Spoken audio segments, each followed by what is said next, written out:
subscribe to our YouTube channel. Like and share this video. ఇవాళ లోపించినదే వివేకము, అంధానుకరణం. చదువుకున్న వాళ్ళని, సంప్రదాయ ప్రియులను వాడు అంధానుకరణం అంటున్నాడు. ఇవాళ సాంప్రదాయికుడు ఎవడు అంధానుకరణం చేసేవాడు కాదు. అనుకరణకు తావే లేదు. మహాజ్ఞాని వీడి ఎక్కడ ఒక అణువు వీడికి ఉన్నంత ప్రశ్న ప్రపంచంలో ఏ స్థితిలోనూ ఏ గతిలోనూ లేదు. భారతీయుడి యొక్క ఈ సంప్రదాయంలో ఉన్న ప్రశ్న పరిప్రశ్నేన సేవయా కాకుంటే వీడు వై ఎందుకు అని అడగడు. అది ఎందుకండి అని అడుగుతాడు. వీడు అడిగే విధానం ఒకటి సౌమ్యంగా ఉంటుంది తప్ప వాడికన్నా గొప్ప ప్రాశ్నికుడు వీడు అంధానుకరణం చేసేటువంటి వాడు కాదు.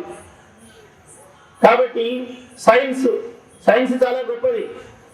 నేను కూడా ఏం మాట్లాడాను, అందరికీ గొప్పదే science. But it has no sense beyond one limit. ఒక దశ దాటితే దానికి సెన్స్ లేదు. ఒకప్పుడు చంద్రుల్లో నీళ్లు ఉన్నాయన్నాడు, ఇప్పుడు చెప్తున్నా చంద్రుల్లో నీళ్ళే ఉన్నాయి అని. ఇంకో 100 ఏళ్ళు పోయిన తర్వాత అసలు నీళ్లే చంద్రుడు అంటాడు. చంద్రమావా అపాం పుష్పం పుష్పవాన్ ప్రజావాన్ పశువాన్ భవతి. ఎప్పుడు యుగాలకు పూర్వం చెప్పారు. అదే వాడు ఇంకో 200 ఏళ్ళు పోయాక సైంటిస్ట్ అనేవాడు చెప్తాడు. అంగారకుడు కుజః, కుహు అంటే భూమి.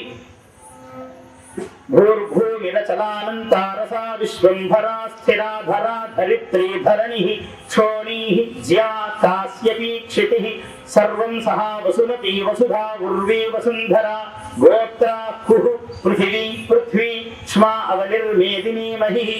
ఇవన్నీ చెప్పాడు. కుహు అంటే భూమి, కుజః భూపుత్ర.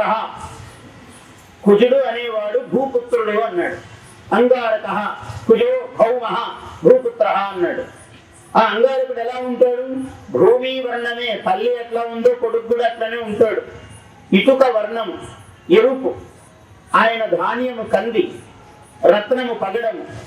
ఇవన్నీ చెప్పారు. ఏదైనా పెళ్లి కాలేదు అంటే గురువు గారు పెళ్లి కాలేదే అని జాతకం తీసుకొస్తే నాయన కుజదోషం ఉంది అంటే గృహము, భూమి, సంతానము, ఇవన్నీ వీటన్నిటికీ కూడా వివాహము కుజుడు అధిపతి. అందువల్ల ఆ కుజుడిని ఇలాగ నువ్వు కంది దానం చేయి, ఈ పగడము రత్నము ధరించని చెప్తున్నాడు.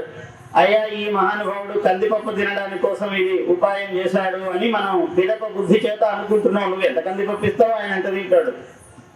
దాని మూల ధర్మాన్ని మర్చిపోతున్నాడు మానవుడు. ఆ కంది ధాన్యం అది చెయ్యటము వలన ఆ కిరణాలు ప్రసారమై నీకు ఆ ఫలం లభిస్తుంది.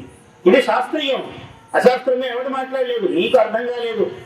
నీవు అజ్ఞానంలో కొట్టుమిట్టాడుతున్నావు, నీకు శాస్త్రం ఏదో తెలియటం లేదు. ఇదంతా శాస్త్రమే, అశాస్త్రీయంగా ఒక అక్షరము లేదు. Please subscribe to our YouTube channel. Like and share this video.